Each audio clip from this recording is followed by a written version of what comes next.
WTOL 11. A winter storm is inbound as Lucas County and surrounding counties are expected to receive heavy snow. What you need to know to stay safe and prepared. Plus, game day wings for just cents and a Christmas village packed with shoppers. Two big crowds, one big Saturday across Northwest Ohio. And a deadly D.C. shooting prompts the White House to halt all asylum decisions nationwide. Plus, the Secretary of State prepares to meet with Ukrainian officials this weekend. Well, welcome into WTOL 11 News here on Plus. I'm Michael Sanwin. Thank you so much for joining us. We'll get to all of those top stories and more in just a moment, but first, our weather team is tracking a significant winter storm that has arrived. Meteorologist John Birchfield joins us. John, with alert days in effect this weekend, what should people be prepared for? When is this really going to take effect? Well, Michael, the snow's really starting to pile up, and it's going to be between about 6 p.m. now to midnight that I think the heaviest snow is going to be poised to strike the area. There's going to be some significant travel impacts continuing through Sunday morning, and you'll wake up likely to a 4 to 6 inch snowfall total with the potential for more northwest of the metro. There is a winter storm warning for Lucas County. That bright pink color, that indicates the winter storm warnings where the snow is going to be the highest. South and east of the Maumee River winter weather advisory criteria, which is to say it's still going to be snowy, it's still going to be slippery, but not quite as much in terms of accumulation. Doppler radar lit up with blue. Just about everybody now is seeing snow, and those darker hues of blue across the metro show you where the snow is starting to pick up and accumulate quickly. Into Lucas and Wood counties, I am noticing some heavier bands of snow in western Lucas County. Areas like Monclova Township and Swanton down towards Bowling Green are starting to see some heavier snow with conditions deteriorating. Back towards the state line, there's also some heavy snow moving into Williams and Hillsdale counties, shown by those darker shades of blue. A strong area of low pressure impacting a number of the Great Lakes states, and the hour by hour does show you that steady snow continuing. Midnight, snow is still coming down. Much of the night is going to be filled with snow. However, by daybreak, temperatures are going to climb to about 36. There could be a brief transition to some raindrops, so that would be a good time to shovel the snow right around daybreak tomorrow before temperatures drop as those showers turn to a few flakes into the afternoon. I've got the latest snowfall map and also a look at a cold start to December coming up. John, we'll see you then. And with Northwest Ohio gearing up for the season's first meaningful snowfall of the season, we're checking in with snowplow crews as they prepare for tonight. Dominique O'Neill joins us in studio. Dom, you actually got to do a ride along today. That's right, Michael. I spent time with the City of Toledo's Snow Angels, a group that shovels snow for the elderly and people with disabilities. They tell me with this winter set to bring in more snow, they're ready to get back to work. Earlier today, I spoke with the owner of Deluxe Lawn and Landscaping, John Enderlin, who volunteers with the Snow Angels. He tells me he clears driveways and sidewalks for the city. And then he hops in his own plow on the side, clearing out private parking lots. He says after years of limited snow, a major storm can make a big financial difference in his life, and it keeps him active. The lack of snow the last few years, big storms like this definitely help keeps us working, keeps the trucks on the road, and keeps us in business. And John expects to clear dozens of driveways and sidewalks once the snow starts falling, and says crews will be out as long as needed to keep people safe. We reached out to get updates from the city's roadway plow crews as well. So far, we have yet to hear back. Reporting in studio, Dominique O'Neill, WTOL 11. All right, thank you, Dom. Schmucker's Restaurant is set to reopen its doors next week. The restaurant is expected to reopen on Wednesday, December 3rd at 6 a.m., according to the restaurant's Facebook. Schmucker's was forced to shut down for 3 months after a hood fire. But Schmucker's nostalgic charm is still there, with the same chrome stools from when it opened in 1948, including a phone booth and staff. For a big game like Michigan and Ohio State, you need fuel. And this morning, Southside 6 and Bowling Green had fans covered. A Mediterranean staple in town, the restaurant ran a huge game day special, chicken wings for only 19 cents. Owners at Southside 6 say they do this every year for the Super Bowl. But now, for the second year in a row, they're starting a new tradition with the rivalry game. And not only were they running a big deal inside, outside they were collecting donations for local food banks while keeping the rivalry going to see which boxes would be filled first. Ohio State and Michigan, what better way to celebrate with 19-cent swings? There it is. We've been here since '92, so we've been part of the community for a long time. So, and I'm a firm believer too, if you take something out of the community, put something back in. So I hope this is my little contribution. The owner said this morning they expected to sell 27,000 wings by the end of the day. Well, one Northwest Ohio town is celebrating Christmas a little early. Pemberville's Christmas in the Village is happening this weekend. Guests have a chance to take photos with Santa, Mrs. Claus, and even Ebenezer Scrooge. It's also an opportunity to get some holiday shopping done while supporting small businesses. Stores on Front Street are going to stay open so shoppers can knock out some of their holiday shopping as Christmas music fills the town. Business owners are expecting more than 2,000 people to stop by this weekend. Well, of course, as a brick and mortar store, along with the other stores and markets here in Pemberville, of course, we need folks to support, and so we're very appreciative.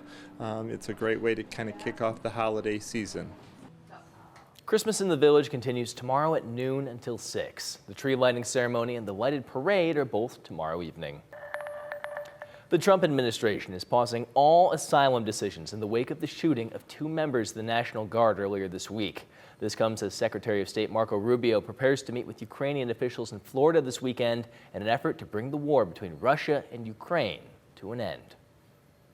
In the wake of the shooting of 2 members of the National Guard in Washington, D.C. on Wednesday, the Trump administration is directing the U.S. Citizenship and Immigration Services to pause all asylum decisions.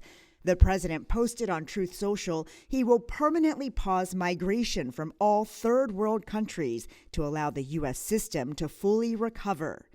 The announcement comes after the president repeatedly criticized the Biden administration's immigration policies. There's a problem because so many bad ones came in on the planes. They just walked in. Whoever the strongest people were physically in a way, but whoever the strongest, they got on the planes. There was no checking. The suspected gunman has been identified as Rahmanullah Lakanwal, an Afghan national living in Washington state. He served alongside U.S. troops in Afghanistan and was allowed to move to the U.S. in 2021 through a Biden-era program called Operation Allies Welcome. The changes to the nation's asylum policy came as West Virginia residents gathered to mourn the death of National Guard specialist Sarah Beckstrom, who was killed. Nothing but caring, loving, willing to help somebody, anything out of her way to help somebody get through it. In another White House development, CBS News has learned that Secretary of State Marco Rubio and other U.S. delegates will meet with Ukrainian officials here in Florida on Sunday.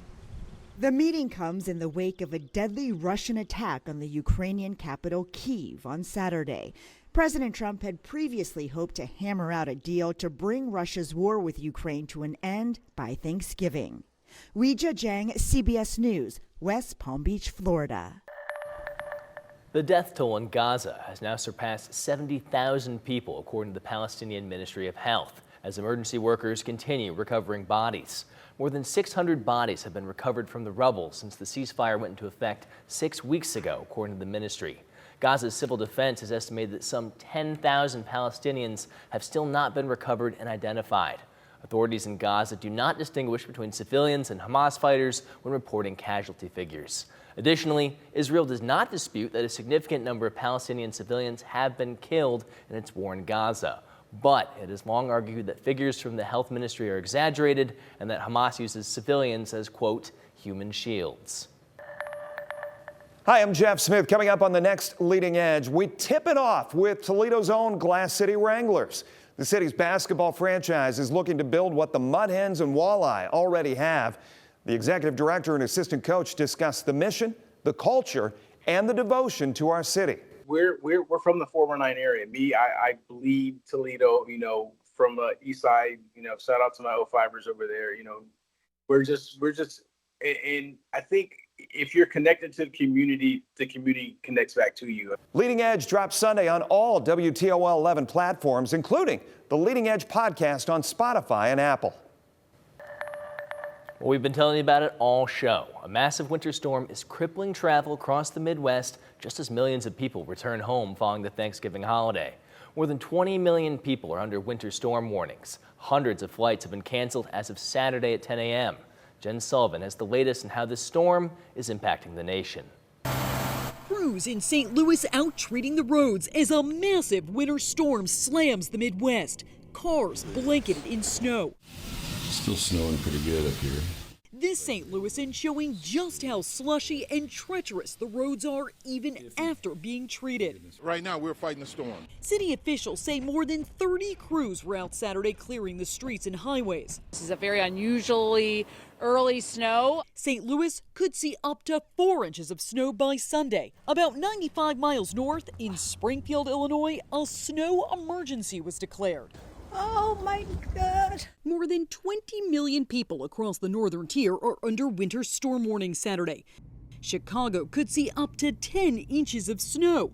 As of 4 p.m. Eastern, more than 1,000 flights at Chicago O'Hare International Airport were canceled Saturday, according to FlightAware. It's one of the busiest airports in the world. All of this coming during the post-Thanksgiving travel rush. AAA estimating nearly 82 million people to travel the week of Thanksgiving through Monday, with Sunday being one of the busiest days for the skies and roads. Drivers in many areas are being warned not to travel. If there's a crash on the interstate and it closes lanes, sometimes that lasts for an hour, if not multiple hours. It's not just the snow causing dangerous conditions in some areas. As temperatures dip and winds pick up, the next big concern is ice. Officials in Des Moines, Iowa say they've already responded to several crashes. The road conditions are going to get very bad here very quickly. This monster system expected to shift east Sunday, dumping snow and rain and causing more headaches for travelers. Jen Sullivan, WTOL 11 on Plus. We're going to be feeling those winter storm impacts right here at home with the heaviest snow starting right now. The heaviest snow is likely to continue between now and midnight, and there's going to be some widespread 4 to 6 inch amounts with significant impacts to post-holiday travel on Sunday. Slick and slow travel conditions are expected tonight through Sunday morning as that alert day continues for the first half of the day tomorrow. Right now, Doppler radar is lit up in blue, and that shows you the steady, moderate snow that is coming on down. There's a winter storm warning for the Toledo Metro, where 4 to 6 plus inch amounts are expected. Further northwest up towards Williams and Hillsdale counties, amounts up to 8 inches are possible. I'm going to have the latest data and snowfall map coming up in just about 60 seconds. Winter weather advisory southeast of the river, where there will still be impacts felt, just not quite as much in terms of accumulation. I've noticed some of the steadiest snow is now moving east of I-75 towards Tiffin and Fremont, with those darker blue colors indicative of heavier bands of snow. Temperatures were above freezing briefly earlier, but we're down to 28 in Toledo, 27 in Bryan, 27 in Hillsdale. And with that drop in temperatures, the snow is going to begin sticking much more readily. Many Midwestern cities feeling the impacts. Lots of delays out of O'Hare and Chicago down towards St. Louis, a wintry mix, and into Indiana. The city of Indianapolis going to be feeling delays as well. Now check out just how widespread these winter storm warnings are, encompassing much of northwest Ohio, lower Michigan, back towards Indiana, Illinois, and the Great Plains. So the hour-by-hour forecast is going to show widespread snowfall continuing this evening. The heaviest snow likely to continue through midnight. There is going to be some lighter snow still after midnight, with a chance for a brief period of a wintry mix tomorrow morning. Temperatures are briefly going to climb to the mid-30s, so tomorrow morning may be your best bet for shoveling, as we do see a little bit of melting that occurs, and the salt's going to be working more effectively with those temperatures above freezing. Now we quickly drop into the afternoon as a cold front sweeps through the area, and that is going to create a gusty cold breeze into the afternoon. So how much snow can you expect? 4 to 6 inch amounts for the Toledo Metro. Far northwestern suburbs could see up to 7 inches. That purple color north and west, including the city of Bryan, Hillsdale, and Adrian, shows 6 to 8 inch amounts. Blue is 4 to 6, and 2 to 4 inches for some of our southeasternmost counties. So let's look at the impacts that you can expect into the day tomorrow. Temperatures briefly climb to about 36 during the morning. Snow is going to be ending as it turns cold and windy into the afternoon. Here's that brief spike in temperatures, but by the afternoon, we dip down to the 20s, and I would recommend shoveling tomorrow because Sunday night we drop to the teens, so there is going to be the chance for some refreezing that occurs. Next couple of days showing you cold conditions with highs around 30 and lows in the teens, and the start of December is going to feature frigid weather conditions with below average temperatures that'll be expected. There is another weather disturbance that's going to move in Monday night with some light snow, and into next weekend, additional snow showers. Keep that winter coat handy because it's going to be a cold start to the month of December.